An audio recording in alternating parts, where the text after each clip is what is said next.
everyone, welcome to Alex's Spa. I have Oscar here with me today. He is a very nervous little boy, so I'm going to go over some tips and tricks that I use and that I have learned over the years to help make these dogs a little bit more comfortable while they're with me.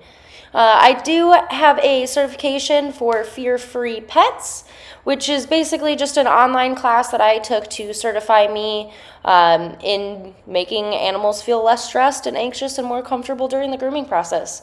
It's a very beneficial certification to have, and my clients love it. They love that I know how to make their dogs feel less anxious and stuff. So it's a really, really good certification to have if you want to look that up online and take it yourself. It's a couple $100s, I believe. It's been a while since I've taken it, but it's just a little class. It doesn't take too long to finish either, so I would definitely suggest it. What I did first is I start putting water on them from the back going forward. So with anxious dogs, you always want to work basically from the bottom up. So I start by wetting his butt, and then I move forward towards the head, but you don't want to just spray the nozzle on them, because that's really going to make them, be like, what the heck? So you want to, maybe push it against their skin, against their fur, and that way it just pours out. Or if you have a gallon that you can fill up and you just pour that over them gently. This is also what I do with cats. It's a really good thing to do with cats. But you're just going to gently pour it over them or spray down from their feet or their butt and go up towards their head. So that's going to help make them not freak out for the water. So I'm just washing him slowly, holding him. Also, super important to go slow. If you have a dog that bites or a dog that's really scared, the slower you go, the better it's going to be. The more comfortable they're going to feel, the happier they're going to be, the less likely you are to get bit if they're a biter. So number one rule is take your time. Move slow, act like you're moving in slow motion for a lot of these things, depending on, their attitude and how nervous they are. So now I'm going to dry him and get him ready for the velocity dryer. I'm taking my Happy hoodie. I love, love, love these things. It literally just hugs their head, so it's less loud and scary for them. So I'm going to put that over top of him. You can even double up if you want, but I kind of think that might be a little bit too tight.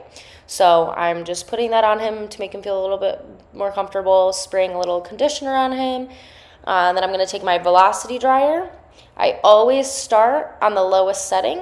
You can actually, even where that yellow thing is, you can unscrew it and take that off, which makes it even lighter of a airflow, which, he's good. He's pretty much more used to this process being with me, so he doesn't need me to do that at this point, but you definitely can if you need to.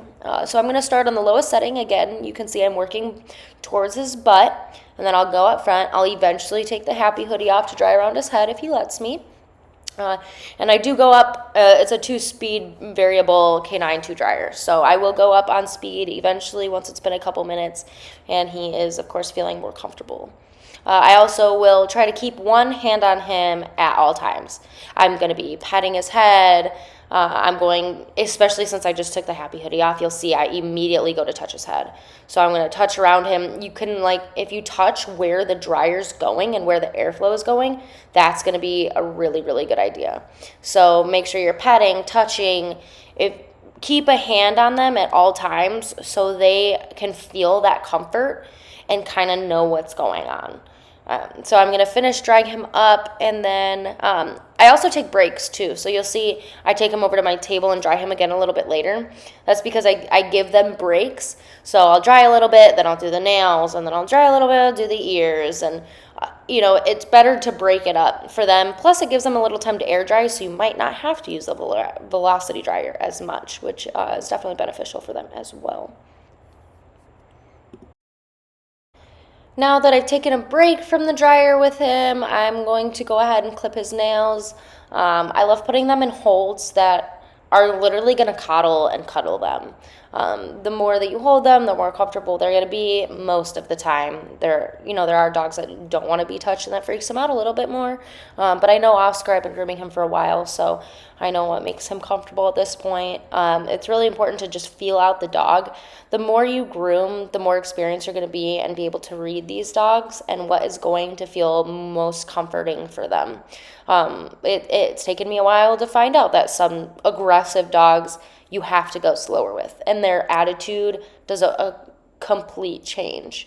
So it might take a couple trials, but you will eventually find what is best for that specific dog because every dog is different. But a majority of the time, you go slower, you hug on them, hold them close, and give them that comforting feeling. So I'm just going to do his nails and his ears, his teeth. I'm taking my brush and I'm brushing him out. He sheds a ton. You'll see this hair just fall off of him. So I'm going to brush him out as much as I can and get some of that hair off. You see, he's a really good boy. He's just sitting, hanging out with me, but you can tell that he's just got those little puppy dog eyes and is just, a little nervous and skeptical of the whole thing. So we're just going to go slow and finish up his process and try to make him feel super comfortable. So real quick, you'll see that I am just finishing up drying him now that he was able to take a little bit of a break and kind of calm down from the dryer. I'm just going to finish drying him up before I send him home. And last but not least, I'm going to sit on the floor and hang out with him. It's important to bond with these animals and spend some time with them to show them that we're not bad. We're not there to just groom them and drop them back off at home. I'm going to sit with him. I'm going to love him. I'm going to talk to him. I'm going to, literally just have a conversation with him and show him that everything is okay. And it's fun to just sit and hang out with me sometimes too.